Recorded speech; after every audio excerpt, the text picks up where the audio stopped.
Oi, pessoal, aqui é Mariana Bruce, sou professora de História, Filosofia e Sociologia do Colégio Francisco de Assis.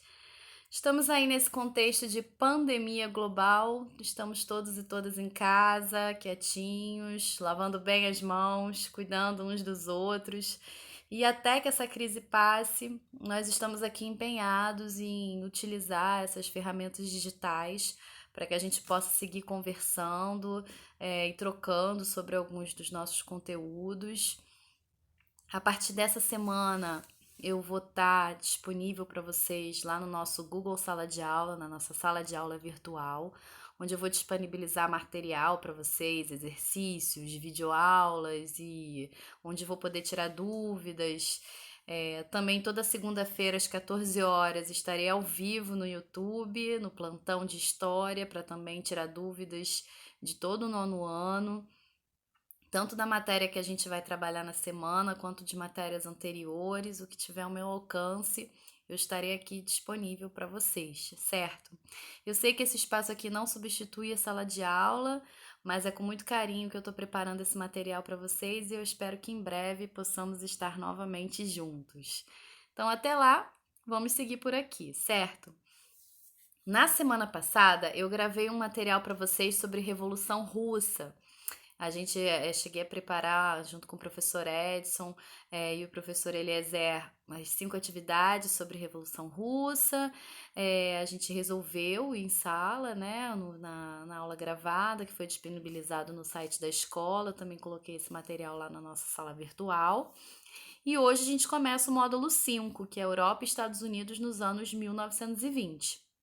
Então, hoje a gente vai falar um pouquinho sobre isso. Vou deixar 5 questões para vocês resolverem e na segunda-feira, no plantão, eu tiro as dúvidas.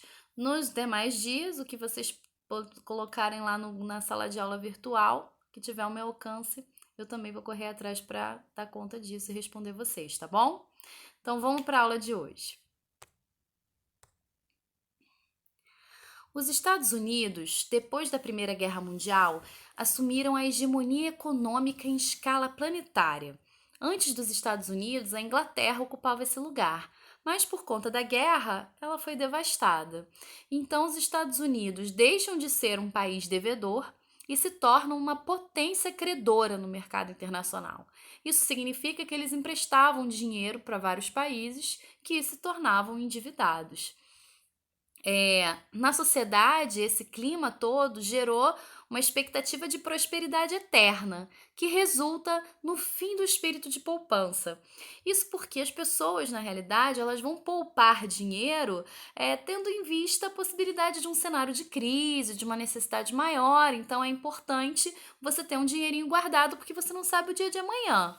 Mas naquele contexto dos anos 20, o que acontecia era que a expectativa era apenas de crescimento. Então as pessoas não guardavam dinheiro. Havia também uma forte propaganda que instigava as pessoas a consumir cada vez mais. É um contexto em que a linha de montagem fordista contribuiu para que automóveis, rádios, geladeiras, eletrodomésticos de forma geral se tornassem bens de consumo de massa. Isso significa que eles eram produzidos em grande quantidade e a valores mais acessíveis pela população. É nesse contexto também é afirmado, né, e reafirmado na rádio, no cinema, que foram de fundamental importância na divulgação e vulgarização dessa sociedade, vai se forjando justamente uma sociedade de consumo, que vai estar na base do que a gente vai chamar aqui de American Way of Life, o estilo de vida estadunidense, que é um estilo de vida que se sustenta na ideia de que é consumindo que a gente alcança a felicidade. Então, a gente vai ter uma série de características que nós vamos analisar hoje e vamos também pensar as consequências desse contexto aí dos Estados Unidos.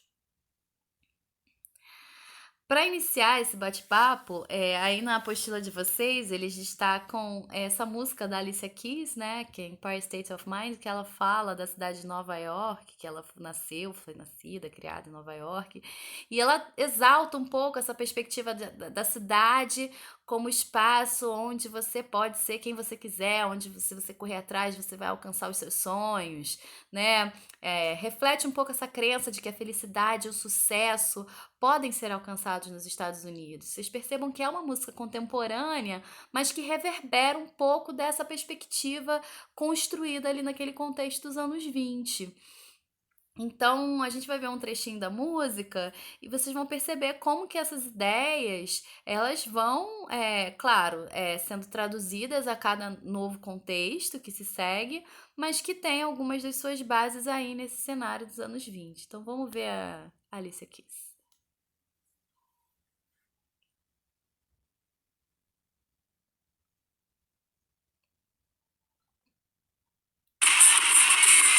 You know where we are.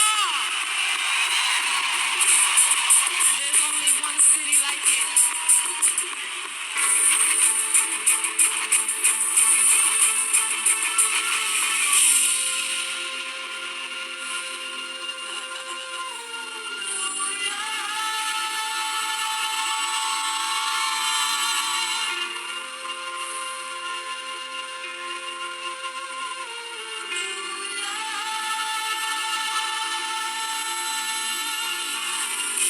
Grew up in a town that is famous as a place of movie scenes. Noise is always loud. There are sirens all around, and the streets are mean. If I can make it here, I can make Olha lá a it ideia, né? Se eu me der bem aqui, eu vou me dar bem em qualquer lugar, porque é um lugar fértil, né? Para quem luta, para quem quer conquistar os seus sonhos. A ideia dos letreiros luminosos, né? Que vão divulgando a propaganda, isso fica muito forte, muito presente. Even if it ain't all it seems, I got a pocket full of dreams, baby, I'm New Uma York. garota cheia de sonhos de Nova York, essa selva de concreto, mas que não há nada que você não possa fazer, né? Se você tá ali naquela cidade. These streets will make you feel brand new. Lights will inspire you. Hear it from New York, New York, New York. Depois vocês assistem o restinho dessa música, só para vocês terem uma ideia mesmo de como isso reflete um pouco dessa perspectiva de sucesso, né? Que é forjada aí nesse contexto. Então, só para vocês terem uma ideia, nesse período, em uma década, o número de veículos saltou de 8 para 20 milhões, né? O consumismo, ele se caracteriza muito assim aquele sonho estadunidense bem emblemático, né? Você quer o sonho de todo estadunidense é ter uma casa, um carro e eletrodomésticos. E aí isso vai estar presente em várias propagandas, né? E isso vai chegar forte aqui no Brasil também, um pouco mais à frente. Mas é justamente, né, o American Way of Life como esse estilo de vida estadunidense baseado na ideia do consumo e na perspectiva de prosperidade econômica. Agora, peraí. Enquanto isso, na Europa, você tem um cenário completamente diferente, porque é um cenário de devastação profunda, tanto humana quanto material. A Europa perdeu uma geração inteira na Primeira Guerra Mundial. Isso sem contar na destruição material, né, da infraestrutura, das cidades. A guerra aconteceu no território europeu.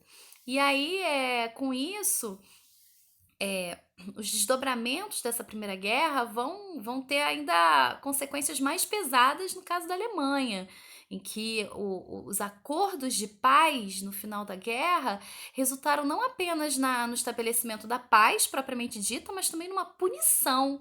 Então a Alemanha vai ter que atender, né, a determinações muito severas que vai resultar também num cenário de maior crise política, econômica, social, entre vários outros aspectos. E aí, nesse sentido, você tem a falência do sistema liberal, porque o mercado, nesse contexto, não daria conta de responder ou de atender às demandas existentes ali. Nos Estados Unidos, aquele ambiente de prosperidade econômica, de formação do American Way of Life, é um contexto de liberalismo econômico, ou seja, o Estado não intervinha na economia. E aí, só que essa solução não vai ser muito popular na Europa. E nesse contexto, a gente vai observar o avanço de ideologias autoritárias, né, fascistas, nazistas, e a gente vai observar claramente esse futuro em disputa. Então você vai ter conflitos entre esquerdas e direitas, né? Você vai ter a Revolução Espartaquista na Alemanha, por exemplo, com a Rosa Luxemburgo, ou então o movimento dos camisas negras na Itália, de extrema direita, então de um lado socialismo, de outro fascismo, né, que estava se consolidando.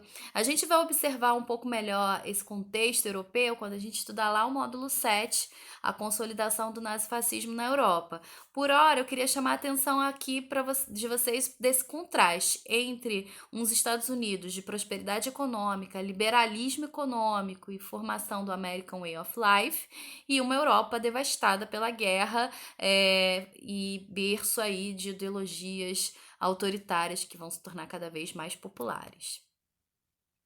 Agora, voltando para os Estados Unidos, é importante destacar que esse contexto de prosperidade, de American Way of Life, não era para todo mundo, não. Os subterrâneos dessa prosperidade precisam também ser destacados, né? Por baixo dessa prosperidade vicejava a miséria, o racismo, o machismo, a discriminação social. As mulheres conquistaram o direito ao voto, mas continuavam a sofrer preconceitos e discriminações. No campo, a pobreza e a desnutrição. A intolerância racial ganhou expressão com a Ku Klux Klan, que foi criada lá no século XIX, mas que aí nesse contexto chega a 5 milhões de adeptos. A Ku Klux Klan, que é uma organização supremacista que defende a supremacia branca, que persegue, mata, tortura, né, promove atentados contra instituições ligadas aos negros e negras nos Estados Unidos, sem dúvida alguma se torna uma das maiores expressões dessa intolerância racial e que reverbera até hoje, inclusive nos Estados Unidos, né? Além disso, o falso moralismo, que também proclamou a lei seca e proibindo a produção e comercialização de bebidas alcoólicas, resulta no lançamento de bases para a gestação da criminalidade institucionalizada, com a máfia e o gangsterismo. Vocês já devem ter ouvido falar no Poderoso Chefão. Se vocês não escutaram, não ouviram falar desse filme, pergunta aí para os responsáveis de vocês, porque com certeza eles já devem ter ouvido falar, que é um clássico dos Estados Unidos, esse filme, e que fala um pouco sobre esse contexto, né, de como o gangsterismo, né, como a máfia foi se institucionalizando nos Estados Unidos, e Chicago se torna a capital emblemática do crime. Então, aí nas imagens vocês vão observar, né, um pouco disso, tudo que a gente está conversando. Ali na primeira imagem, né, World's Highest Standard of Living, quer dizer, o maior estilo de vida do mundo, né? Não tem nenhum outro estilo que não o American Way, né? Então, e é engraçado, é irônico, né, que no cartaz você tem ali classicamente uma família de classe média branca, né, constituída ali por um casal, 2 filhos, e à frente do cartaz você tem uma fila de desempregados, em sua maioria negros e negras, que serão inclusive os mais afetados pela crise de 29 que vai acontecer aí no final da década, né? Então, essa prosperidade toda não é para todos, e aí você tem ainda esse cenário de segregacionismo racial nos Estados Unidos. Nesse contexto você tem, né, lugares para brancos e brancas, lugares para negros e negras, por exemplo, um ônibus, você tem os assentos para brancos e brancas, você tem os assentos para negros, escolas para negros e negras, escolas para brancos. Então, a Ku Klux Klan, né, que eu comentei anteriormente, que está aí na imagem também, com esses capuzes emblemáticos, assim, que expressam também esse contexto de muita violência, de muita intolerância racial. Então, isso também é parte desse contexto todo que a gente está estudando. E aí, para fechar essa aula de hoje, queria chamar a atenção também para o fato de que nos anos 20, esse é um período também de consolidação e divulgação do jazz para o mundo. O Eric Hobsbawm tem um livro que é maravilhoso, que se chama História Social do Jazz. E o jazz, assim, é a música da diáspora, né? A sua história é também a história da migração dos negros do sul antigo dos Estados Unidos, né, nas regiões anteriormente escravocratas, onde havia a produção do algodão, né, a exploração da mão de obra escravizada de negros e negras, e que depois da independência, da Guerra Civil, perdurou ali um tensionamento racial muito grande, né? É o terreno fértil onde se forja também a Ku Klux Klan e todo esse movimento racista, mas que nesse contexto aí dos anos 20, o que a gente observa são muitos negros e negras migrando dessas regiões do sul para os grandes centros, né, no norte, como Chicago e Nova York.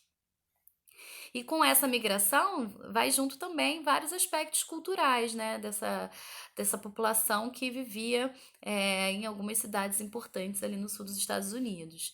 Na sua origem, o ritmo tem, portanto, assim, uma profunda relação com as experiências vividas por negros pobres nos Estados Unidos. É, Pouco a pouco o jazz vai ultrapassando as suas próprias fronteiras de criação, ganha os Estados Unidos, ganha a Europa, conquista inclusive plateias brancas e ricas. Sua marca, né, no improviso, na composição ali dos instrumentos de cordas e sopros, vai ser muito popular, né, no mundo até hoje.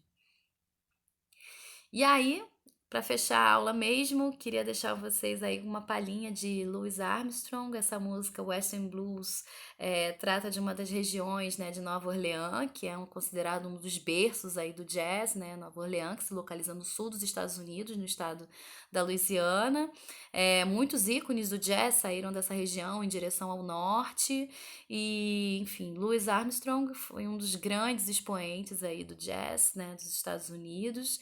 Teve uma infância e uma adolescência difícil, como a de muitos difíceis, né, como a de muitos negros e negras nos Estados Unidos, mas desde cedo se destacou com instrumentos de sopro até se consagrar no trompete e no vocal nos anos 20 já em Chicago. Então é ao som de Louis Armstrong que eu me despeço de vocês. Vejo vocês também lá no nosso plantão de segunda-feira, às 2 da tarde, e na nossa sala de aula virtual, beleza? Qualquer dúvida, posta aí nos comentários. Valeu!